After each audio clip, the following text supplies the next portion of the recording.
Welcome. Tonight's story is shared gently, like a memory that's been waiting for you to return. Take a deep breath, and let it unfold. Part 1, Your gift is paying for it. Hi. My name's Chloe Brennan, I'm 30, and until 2 weeks ago, I thought I was the kind of sister who would have done anything for family. I thought loyalty meant swallowing your pride, showing up even when you're not appreciated, and saying yes to things that drain you, just to keep the peace. But after what happened with my sister Danielle, after how she humiliated me in front of everyone, I see now that sometimes loyalty is just another word for being used. It started last summer. Danielle had just gotten engaged to Noah, her fiancé, who practically lived on private jets and thought valet parking was for the poor. They were planning this massive wedding at a private estate overlooking the coast. I'm talking couture dresses, live orchestra, imported orchids. Flown in from Japan kind of wedding. I was genuinely happy for her. I mean, she was my little sister, and she'd always dreamed of a fairy tale ceremony. The only problem? She had champagne taste and a debit card that cried when she ordered Starbucks. So one night over wine, she leaned in, gave me this puppy dog look, and said, "Chloe, you're doing so well. I mean, you just bought your own house, you got that bonus, can I ask you something big?" I laughed, not suspecting anything. She said, "Would you be willing to help a little with the wedding? Like, as a gift? Maybe, pay for the venue deposit?" That was already a massive ask. But I said yes. Because again, family. That yes turned into a dress deposit. Then the flowers. Then the catering. Then the rehearsal dinner. Then the string quartet. Every time I tried to say, "Hey, this is a bit much," Danielle would either cry, guilt trip me with, "But you're the only one I trust," or rope our mom into calling me heartless. At some point, I stopped keeping track. But my bank did. And just after the final florist invoice hit, I looked at my total transfers and realized I'd spent nearly $100,000 on her dream wedding. Danielle's response when I nervously brought that up? "You said it was a gift, Chloe. Gifts don't come with invoices." I should have walked away then. I should have seen how cold that was. But instead, I smiled, showed up to her final dress fitting, helped her rehearse her vows, and hand-packed all the welcome boxes for out-of-town guests. And then came the Thursday before the wedding.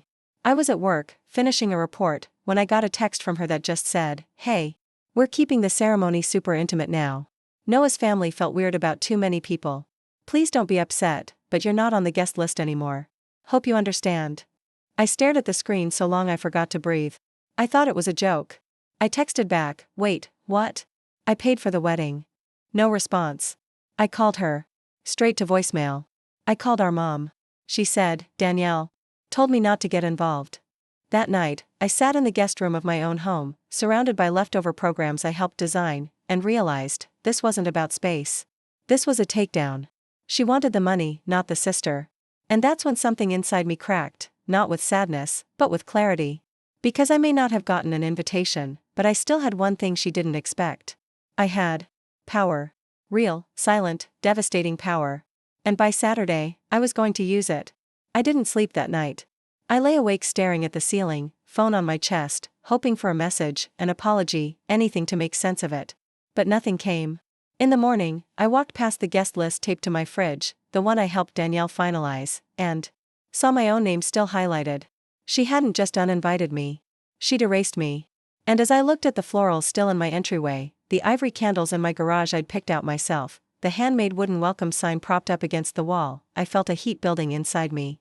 Not rage exactly, something colder. Cleaner. Like I'd finally woken up. I knew what I had to do. The wedding was Saturday, 4 p.m., at an oceanside estate in Carmel. But every single vendor still had my name on their contracts. Every flower, fork, plate, and person was being paid through me. And Danielle had been so trusting that she never bothered to check which of those invoices were truly settled, and which were still pending. So I made some calls. Not loud, dramatic calls. Just calm, professional conversations. I called the florist and said, "Hi, I need to pause the weekend order for Brennan Wexler. There's a payment error we're looking into." The florist hesitated, then said she understood. I called the catering company and told them, "There's a potential credit card dispute. We may need to put the event on hold until the bank clears it." The sales rep asked if we needed a new contract. I said not yet. I even contacted the string quartet, who were supposed to play a custom arrangement of "A Thousand Years" during the vows. I told them the couple had decided to go in another direction, and I'd call back if needed. By the time I was done, over $40,000 worth of services were in limbo. Not cancelled. Not confirmed. Just paused. Quietly. Politely. Legally. And Danielle had no idea. Friday afternoon, I got a message from her bridesmaid Kayla that said, "You okay? Heard you're not coming? So sorry, that's awful. We're setting up now, everything looks amazing." I didn't reply. I just scrolled through the group chat she forgot to remove me from. They were gushing about how the orchids arrived. How the place settings shimmered, how the bride deserves the world. And I thought, she's about to get it. Just not in the way she expects. Saturday morning came fast. I woke up not to birds or sunshine, but to 37 unread messages, mostly from Kayla and a few from numbers I didn't recognize. They were all panicked. "Did you cancel the catering? The florist says they didn't deliver, what's going on? Danielle is freaking out." I didn't respond. I just got dressed, calmly made coffee, and watched the show unfold. By noon, the calls started, first my mom, who opened with, "What did you do?" I stayed silent. She said, "Chloe, your sister is in tears. The wedding is in 4 hours. And nothing's there. She said they're missing everything, even the music." I said, maybe she should have invited the person who paid for it all. Click. Then Danielle called. First time all week. I didn't answer. She called again, then left a voicemail that I will never delete. "Chloe. I don't know what's going on, but this isn't funny. If you're mad at me, fine, we can talk later, but right now I need your help. Please. Just call me back." She sounded small. Rattled. Alone. And I'd be lying if I said part of me didn't ache hearing her like that. But that part had been bruised over and over, for years, until there was nothing soft left. She'd made her choice. I made mine. At 1:42 p.m., Kayla sent one final message: "They're moving everything to a public beach. No permits. No sound system. No chairs." Danielle's mom brought folding tables from her garage. "I can't believe this is happening." I put my phone face down and went to a spa. I had booked it the night before, a full afternoon of peace. While my sister scrambled to salvage the mess she created, I soaked in eucalyptus steam and let silence be my answer. By the time I got home that evening, the sun had already set. I opened my phone and scrolled through social media. There were a few photos from guests, most looked confused, windblown, standing around a single table covered in melted cupcakes. No orchestra. No flowers. No grand aisle. Just chaos dressed in desperation. One photo showed Danielle in her designer gown. Barefoot on the sand, mascara smudged, screaming at someone off camera. I saved it. Not to mock. But to remember. The next morning, I got a knock at my door. I opened it to find my mom standing there, arms crossed, eyes tired. She didn't wait to be invited in. Just walked past me and said, "You went too far." I didn't answer. I watched her look around at the remnants of what I'd helped Danielle plan, the ribbons, the unused place cards, the half-filled checklists on the counter.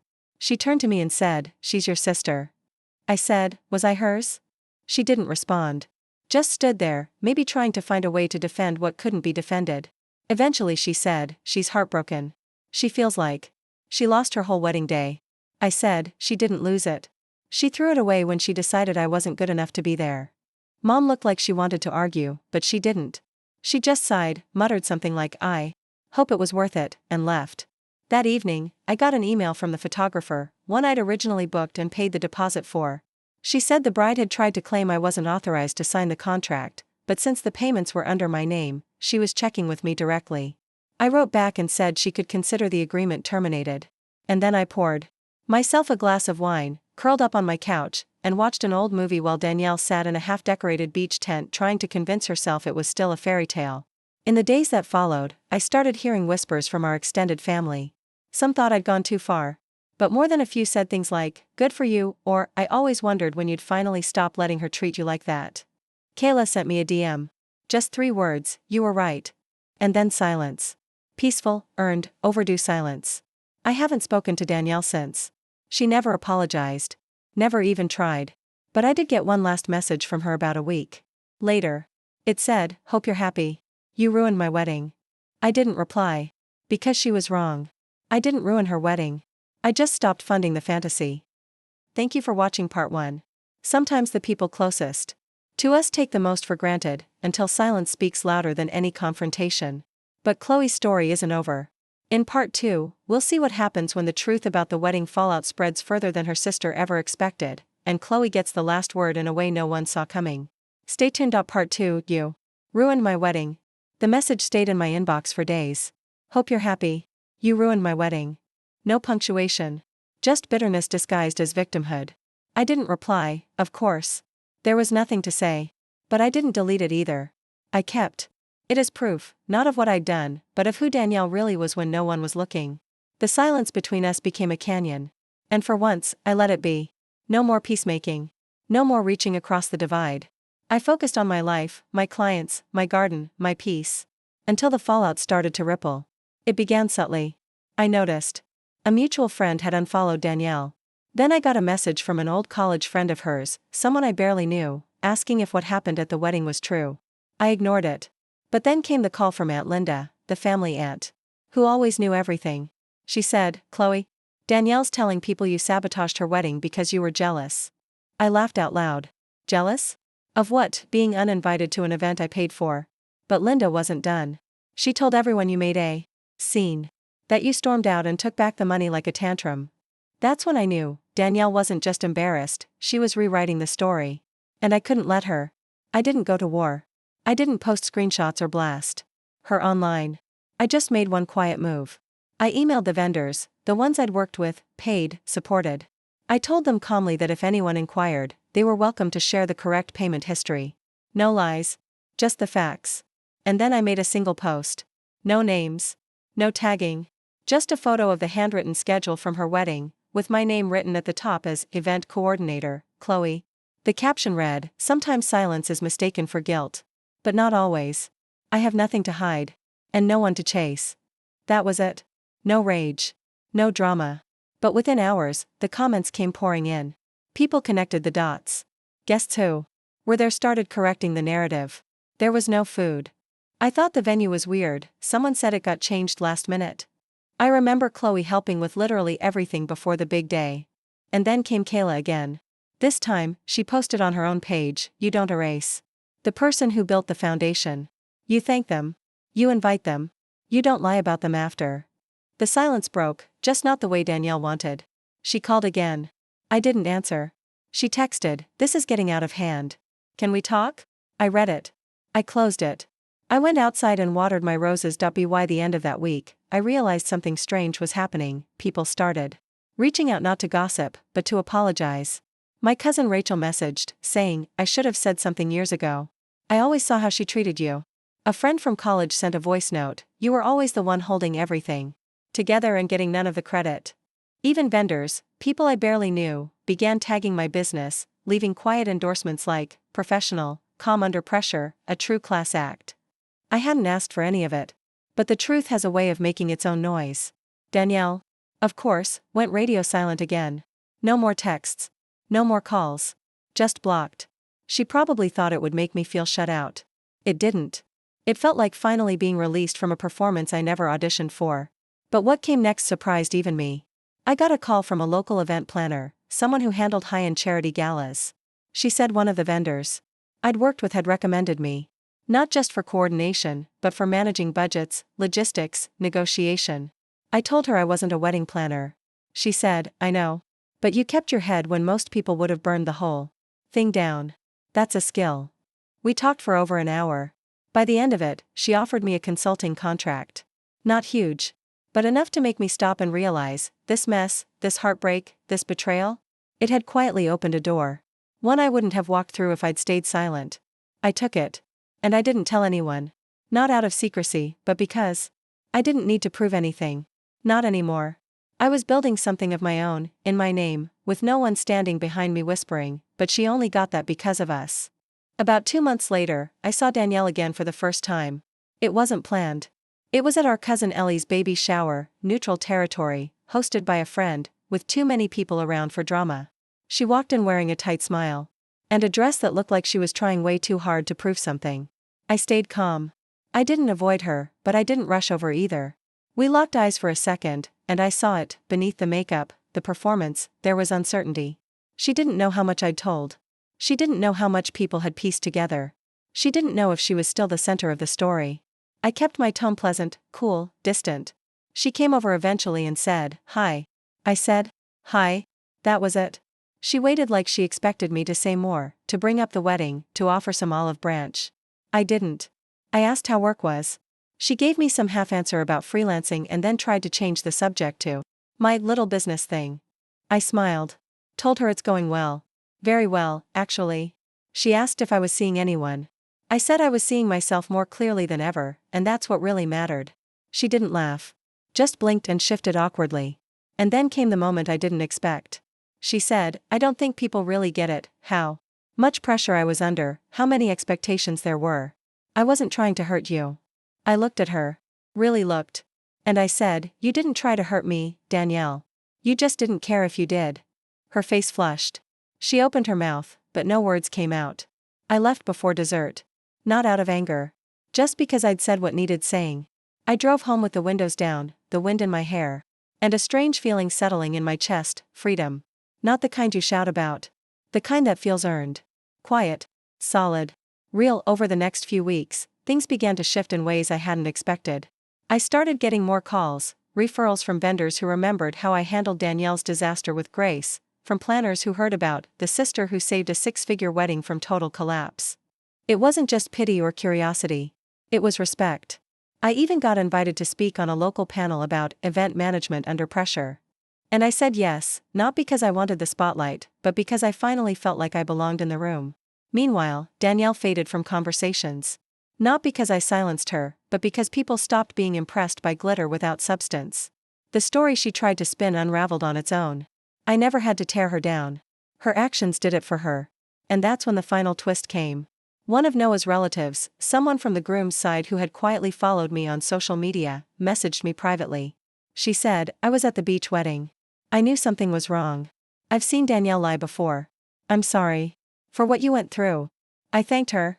She replied, Noah's not doing well. He's embarrassed. He thought Danielle had everything handled.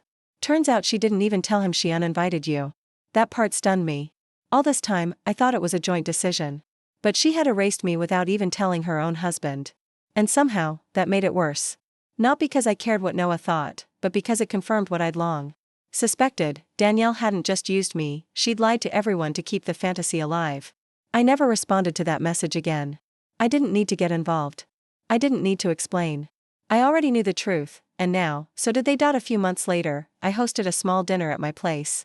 Just a handful of close friends, a few colleagues, and my new favorite florist who had become something of a friend. It wasn't fancy, no imported orchids or quartets, but it was warm, full of laughter, with food made in my kitchen and wine I actually liked. At some point during dessert, someone asked about the wedding, that wedding, and I could feel the energy shift. I paused, looked around the table, and said, it taught me everything I needed to know about where I end and other people begin. That was it. No bitterness. No drama. Just clarity. Later that night, as I cleaned up and the house got quiet again, I passed by the box in my hallway closet. Inside were all the unused wedding items, menus, ribbons, a lace shawl I was supposed to wear that day. I stood there, debating whether to finally throw it out. But I didn't. I left it there, not as baggage, but as a reminder.